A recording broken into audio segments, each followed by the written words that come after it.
아니, 분위기가 되게 이상한데요? 여기는 우우 그리고 성현 씨는 우우 하셔서 네네. 아, 이 분위기가 아주 좋습니다. 목사님 얼굴 진짜 빨개지셨어요.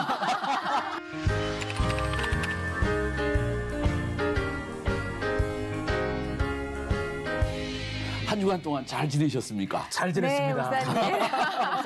잘 지냈다고. 잘 지냈습니다. 네, 감사합니다. 하여튼 고맙습니다. 그 사람들마다 이름의 뜻이 있잖아요. 네. 이제 예를 들어서 강준 그러면은 아마 그 아버님이나 할아버님이 이름을 지으시면서 그 강준 씨가 어떻게 살았으면 좋겠다라고 하는 그 바람을 거기다가 담아서 이름을 짓지 않았을까. 네.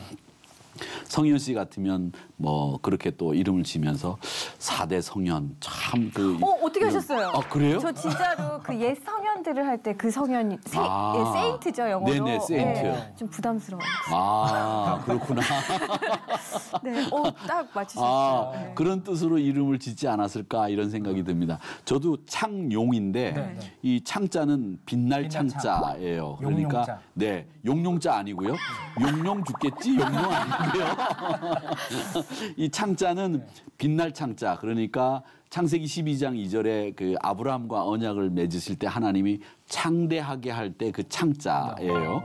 근데 용자는 무슨 용자냐면 제 용자가 그 목사님들 중에서 제 용자하고 똑같이 쓰는 목사님이 계신데 조용기 목사님의 용자가 저하고 똑같은 용자예요. 그 용자가 어떤 뜻이냐면 큰 쇠북용이에요. 큰 쇠북용. 예. 그러니까 그 말은 뭐냐면 큰 소가죽으로 만든 북용이에요. 그러니까 이 용이 큰 이 쇠가죽, 소가죽으로 만든 이 북을 용이라고 했던 모양이죠. 그래서 저는 빛날 창자의 큰 쇠북용입니다. 그냥 북이네요. 예, 북이에요. 그러니까 북. 뭐 다른 거 없어요. 북, 큰 북, 빛나는 북. 근데 저는 제 이름이 자랑스러운 것 중에 하나가 우리 기독교 대한선교회가 처음에 북을 치면서 전도하면서 교단이 시작됐거든요. 애옥계라고 하는 지금의 무교종. 그러니까 무교동이 있는 데예요. 그쯤에서 거기서 우리 교단 이제 김상준 정빈 씨라는 분이 동경성서학원에 가서 공부를 하고 돌아오셔서 북을 치면서 전도를 하셨거든요. 그러면서 우리 교단이 시작됐기 때문에 제 이름에 북자가 들어가는 건 제가 성결교단 목사로서 살 거다라고 예견을 해서 지으셨는지 모르겠지만 어쨌든 그런 의미를 가지고 있습니다. 그러니까 우리가 사람들, 즉 자녀들의 이름을 지을 때는 신중하게 이름을 짓지 않습니까? 그렇죠. 그 신중하게 이름을 짓는 이유는 우리 아들이, 우리 딸이 이 이름대로 살기를 바라는 마음으로 이름을 짓잖아요. 맞습니다. 근데 제가 초기 이렇게 목회를 할 때는 그 이름 중에 여자 이름 중에서 원통이 뭐 이런 이름도 있었어요. 어이구. 딸을 8 낳고 난 뒤에 그 딸 이름을 원통해서 원통이라고 짓고 뭐 이런 분들도 계셨는데 그건 정말 자기 자식이지만 자기 감정만 생각하고 지은 이름이라고 생각을 합니다. 그런데 오늘 우리가 세상이 감당하지 못했던 인물을 이야기할 때 이 여호수아를 이야기하려고 합니다.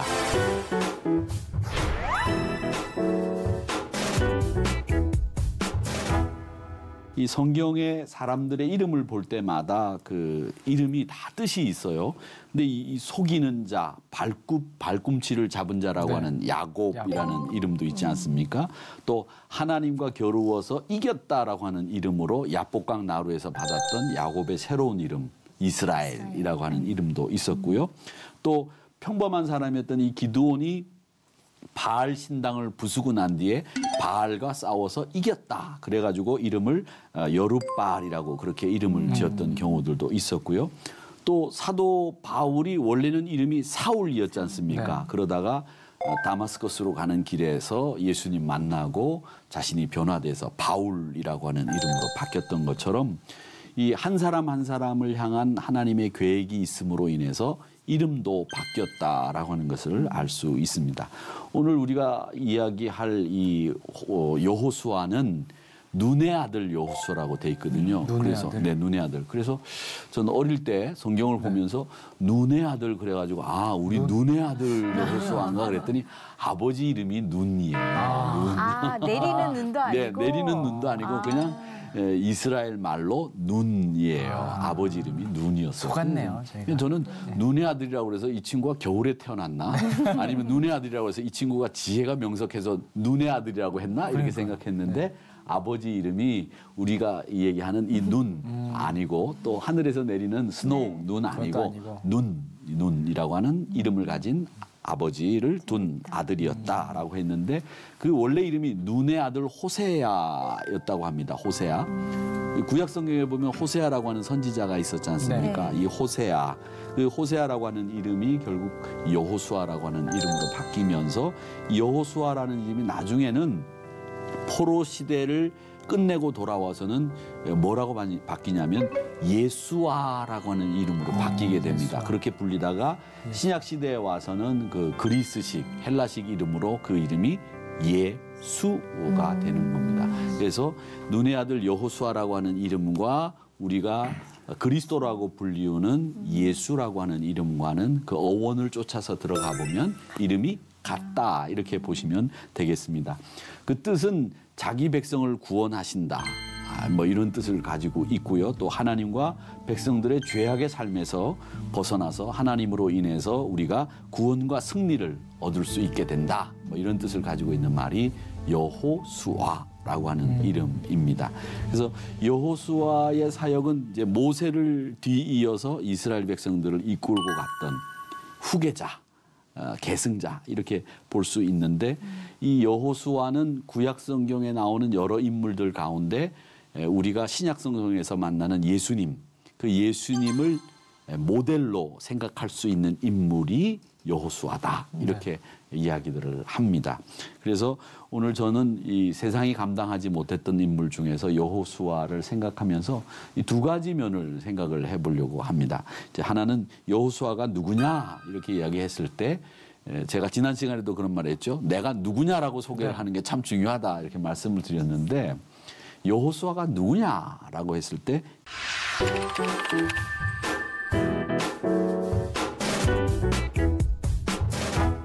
신앙의 눈을 가진 사람이다. 저는 그렇게 생각을 합니다.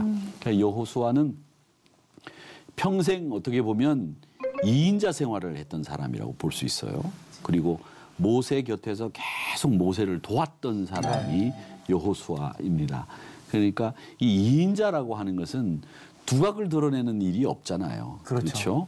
2인자는 항상 1인자 뒤에 그늘에서 숨어서 1인자를 더 두각을 드러내게 또 빛나게 만드는 사람이 2인자인데 여호수아가 모세를 더 빛나게 만들고 모세를 더 부각시키는데 일익을 감당했던 사람이 여호수아가 아니겠는가 이런 생각을 해보고요.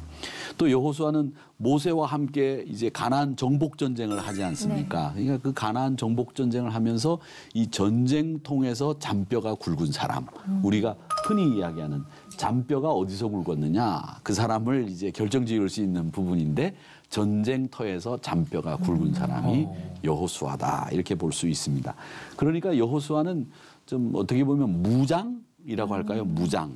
그러니까 이 무골을 가진 그 무인이라고 볼 수 있는 사람입니다.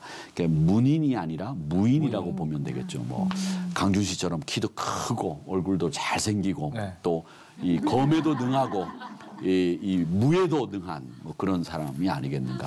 강준 씨도 나중에 영화 같은 데 나가셔가지고 뭐 이렇게 장풍 날리고 막 사람들 10명 막 싸워서 막 이기고 뭐 이런 거 잘할 수 있을 것 같아요. 잘 어울리는 잘 어울리는 거하고 진짜 잘 어울리는데 제가 몸치라서 좀 어설픕니다 이게. 아 그래요? 근데 제가 생각할 때 이 몸치라도 이 그 영화에서 이 연출을 하면 잘하는 것처럼 아마 바람 그 소리도 CG 처리를 해주시면 뭐 잘 되지 않을까요? 네. 그러니까 그걸 할 때 입을 다물고 편집될 것 같은데. 네네. 그런데 여호수아는 전쟁터에서 잔뼈가 굵었기 때문에 무인이었고 또 이분은 신앙의 눈을 가지고 있었기 때문에 남다르게 살았던 사람이라고 이렇게 볼 수 있는데 민수기 13장에 보면 이스라엘 백성들이 이제 가나안을 정탐하기 위해서 각 지파에서 한 명을 뽑아요. 그때 이제 여호수아도 뽑힙니다. 그래서 정탐을 하게 되는데 이 정탐꾼이라고 하는 말보다 우리 귀에 익숙한 말은 간첩 스파이 이 말이 더 어울리는 말이겠죠. 같은 뜻이잖아요. 비슷한 의미고. 예, 정탐이라고 하는 말은 그 지역의 정세를 파악하고 주요 시설이 어디 있는지 확인하고 그 정보를 이용해서 우리가 전쟁을 할 때 전략을 세울 수 있는 그런 일을 하는 사람이 정탐꾼이니까 간첩이고 스파이죠. 와닿아요. 예, 와닿죠? 간첩. 이 정탐꾼을 각 지파에서 한 사람씩 뽑아서 보내게 됩니다. 근데 그 보낸 사람들이 실제적으로 가서 보니까 이스라엘 백성들이 정복하기에는 수적으로도 열세고 군사적으로도 열세고 네. 지리적으로도 우월하지 않는 거예요. 그리고 그들이 좀 장대하지 않나요? 그렇죠. 성경의 표현에 네. 보면 아낙 자손이라고 하는 그 거대한 사람들이 있었는데 아마 이 사람들은 거인족 속에 가까운 사람들이었을 것으로 보이는데 그 아낙 자손들처럼 이렇게 거대하다. 만나기만 하면 무섭다. 막 이런 생각이 드는 그런 족속이었다라고 생각을 하고 판단을 하죠. 근데 그 왜 자기보다 이렇게 등치가 큰 사람들을 보면 겁이 나잖아요. 네. 제가 그 이렇게 선교 여행을 갔다가 일본 공항에서 스모 선수를 한번 만난 적이 있었어요. 스모 선수. 이 스모 선수들이 얼마나 등치가 커요. 엄청 크죠. 네, 엄청 큰데 그 스모 선수를 딱 보니까 숨이 그냥 옆을 지나가는데 숨이 이렇게 딱 멈추더라고요. 그리고 왜 또 우리나라 우리 텔레비전에 보면 그 방송 연예인으로 활동하고 있는 씨름 선수 출신 강호동 씨. 네, 그 분도 제가 이렇게 뵀는데 보니까 이 보통 등치가 아니에요. 굉장히 크고 보통 사람들은 우리가 텔레비전에서 볼 때는 이제 보통 분이다 이렇게 보고 네. 그랬는데 실제로 보니까 옆에 가면 이게 범접할 수 없는 아우라가 딱 이렇게 생기더라고요. 그런데 여호수아가 저는 그런 사람이라고 생각을 합니다. 게다가 여호수아는 신앙의 눈으로 바라볼 줄 아는 신앙의 안목을 가진 사람이에요. 그러니까 얼마나 그분이 이스라엘 백성들에게 정말 많은 영향력을 끼치지 않았을까 이렇게 생각을 하는데 이 12명의 정탐꾼이 들어가서 이 가나안 땅을 정탐하고 난 뒤에 돌아와서 보고를 할 때 여러분이 잘 아실 거예요. 10명의 보고는 아까 우리 성현 씨가 말씀하신 것처럼 아낙 자손들이 있다. 그건 우리가 감당하지 못한다. 이렇게 얘기를 하죠. 그런데 여호수아와 갈렙은 나서서 아니다. 우리 하나님이 함께 하신다. 그들은 우리의 밥이다. 그렇게 얘기를 했어요. 근데 이 밥이다라는 표현은 요즘 표현인 줄 알았어요, 저는. 근데 성경에도 밥이다. 이렇게 돼 있어요. 그러니까 이 표현이 젊은 친구들이 너는 내 밥이야. 이렇게 얘기하는 게 성경적인 표현이에요, 보니까. 밥이다 그랬어요. 그게 여호수아와 갈렙의 이야기였습니다. 그러니까 하나님을 믿는 사람, 하나님을 최고로 섬기는 사람들에게 있어서는 이 내 아버지 된 하나님을 의지하게 되는 순간에는 인생관, 생사관, 가치관 다 바뀌는 거예요. 네. 자기가 가지고 있는 삶 자체가 완전히 다 바뀌는 거죠. 그래서 신앙을 갖게 되면 육의 눈으로도 판단할 수 있고 육의 눈으로도 볼 수 있지만 영의 눈으로 볼 수 있는 능력이 생긴다는 거죠. 네. 근데 여호수아가 바로 영의 눈으로 이 가나안 땅을 바라볼 수 있는 판단력을 가지고 있었다라고 그렇게 생각을 합니다. 그래서 신앙의 눈으로 바라볼 수 없는 사람들, 즉 출애굽을 한 1세대들은 신앙의 눈으로 바라볼 수 없었기 때문에 계속 이 불평하고 불만하고 그러면서 광야를 막 빙빙 돌면서 유리방황하는 그런 신세로 전락하다가 그 출애굽 1세대들은 결국 가나안에 못 들어가게 되죠. 그 가나안에 들어갔던 사람들 가운데 여호수아와 갈렙만큼은 신앙의 눈으로 이스라엘을 쳐다볼 수 있었다. 그리고 그 사람들이 가지고 있던 생사관, 가치관, 인생관들이 결국 긍정적인 믿음으로 살았기 때문에 생명을 얻을 수 있었고 미래의 행복을 얻을 수 있었다라고 하는 겁니다. 근데 어떤 사람들을 보면 말이죠. 막 흰 이런 큰 도화지가 있으면 그 흰색을 보면 되잖아요. 근데 그 흰색에 조그마한 까만색 점 찍혀 있는 거를 가지고 그걸 보는 사람이 있어요. 그래서 이게 흰색이니 아니니 이게 까만색 조그마한 점이 있으니까 이건 까만색이니 뭐 이런 얘기까지 하는 극단적인 비약을 하는 분들이 계신데 우리 예수 믿는 분들은 그런 분들이 없으리라고 생각합니다. 정상이 아닙니다. 흰 백지에 까만색 점도 있을 수 있고 파란색 점도 있을 수 있고 먼지도 앉을 수 있는 거예요. 그런데 그걸 흰종이라고 안 하고 이게 무슨 흰종이냐, 이게 더럽혀진 종이지 뭐 이래 가면서 시비를 걸고 이러면 안 된다는 거죠. 네. 그런 참 편협한 생각이나 그런 자기만의 생각을 가지고 사는 분들은 신앙의 눈을 갖고 있다고 보기가 어렵습니다. 그러니까 신앙의 눈은 영적 분별력도 있어야 되지만 항상 신앙의 눈은 이 전체가 무엇을 우리에게 이야기하고 있는지 그걸 볼 수 있어야 돼요. 왜 우리가 국어 시간에 제일 중요하게 생각하는 게 주제 파악이지 않습니까? 이 문단에서 뭘 얘기하는지. 그래서 그거를 주제 파악이 굉장히 중요하다 그래서 주파지 뭐 굉장히 그런 얘기들도 하고 그러는데 주제 파악을 못하는 거예요. 자기의 인생관, 생사관, 가치관에 거기에 매몰돼 가지고 거기서 헤어나오질 못하면서 주제 파악을 못하게 되면 결국 아무것도 하지 못한다. 이게 분별력이 있는 분이 아니다라는 거죠. 신앙의 눈을 갖고 있었기 때문에 여호수아는 분별력도 있었다라고 하는 것을 알 수 있습니다. 그 다음에 또 이제 여호수아 하면 생각나는 게 저는요.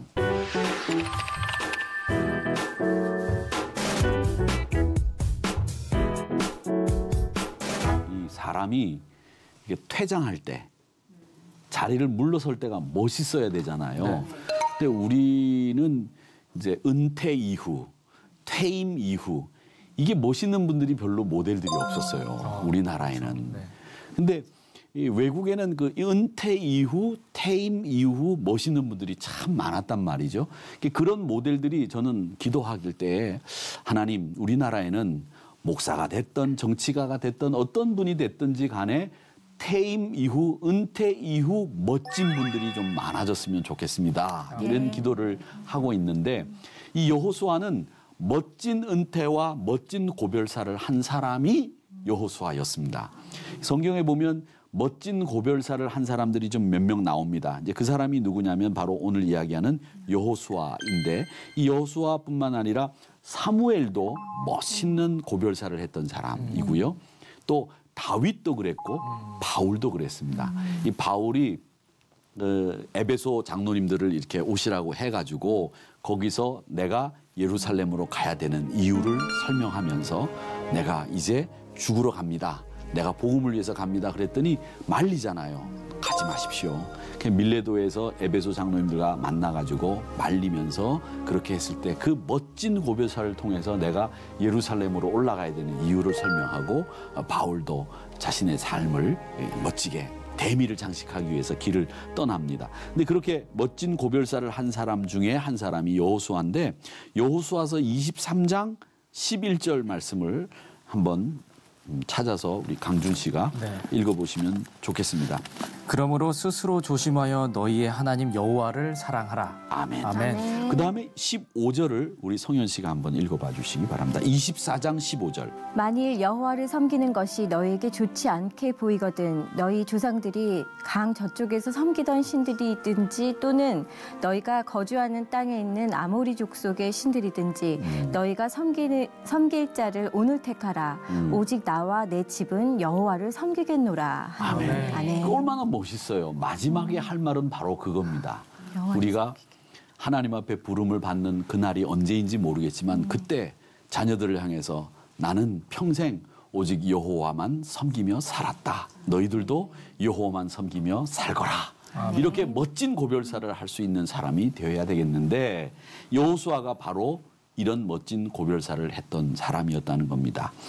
종교개혁자인 마틴 루터는 뭐라고 그랬느냐면 사탄이 이 세상에서 가장 최상의 전략 전술을 펴는 것이 뭐냐면 다음에 하자, 나중에 하자 이렇게 우리를 꼬드기고 유혹하는 게 사탄의 최고의 전략이라고 그렇게 얘기를 합니다.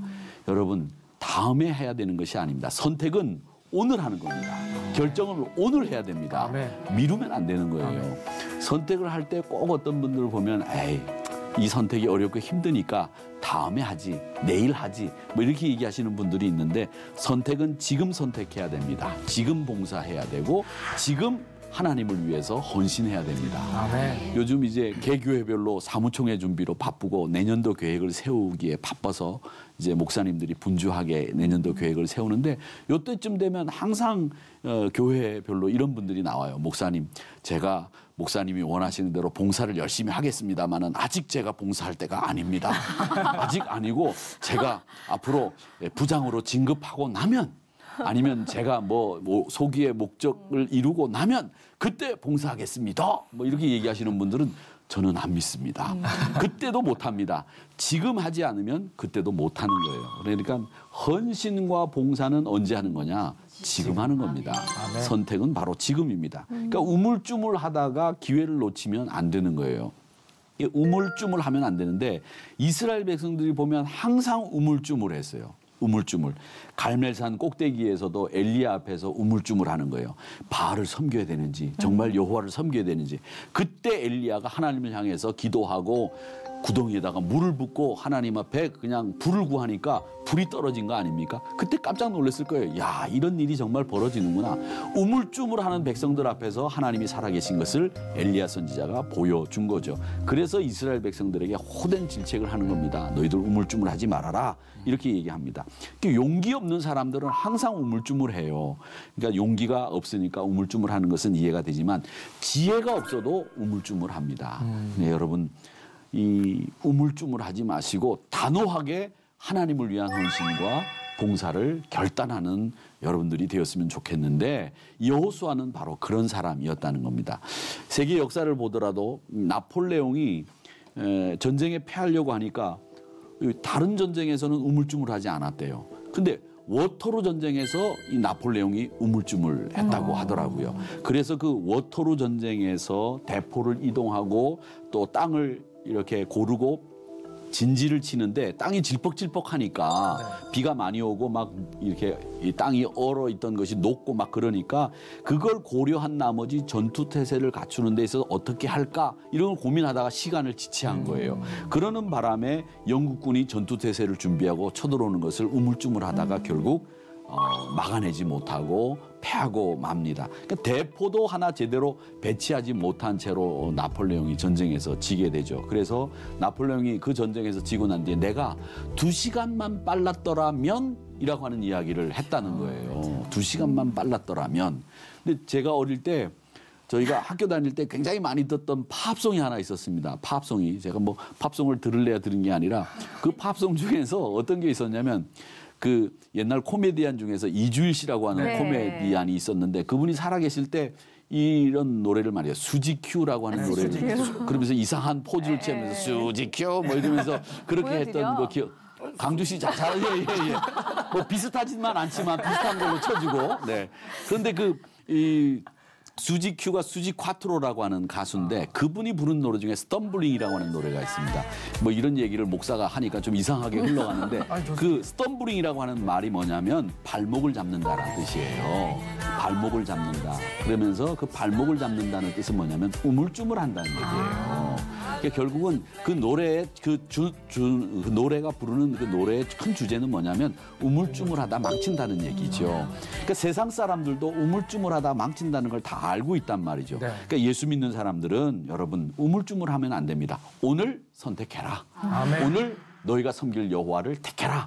이 말씀을 우리가 꼭 기억해야 됩니다. 그러니까 내일 택하는 것도 아니고 모레도 아닙니다. 오늘 택하라고 하는 준엄한 명령을 여호수아는 멋진 고별사로 이스라엘 백성들에게 줬다라고 하는 것을 알 수 있습니다. 그러니까 선택은 오늘 해야 되는 겁니다. 내일 하면 안 된다라고 하는 것을 아시고 부디 하나님을 선택하시고 봉사를 선택하시고 하나님의 뜻을 쫓는 길을 선택하시는 우리 강준 씨와 성현 씨 되시고 또 여러분들 되기를 주님의 이름으로 바랍니다. 아멘. 뭐 두 분이 살면서 세상과 하나님 사이에서 우물쭈물 하던 때가 있었는지 한번 묻고 싶었어요.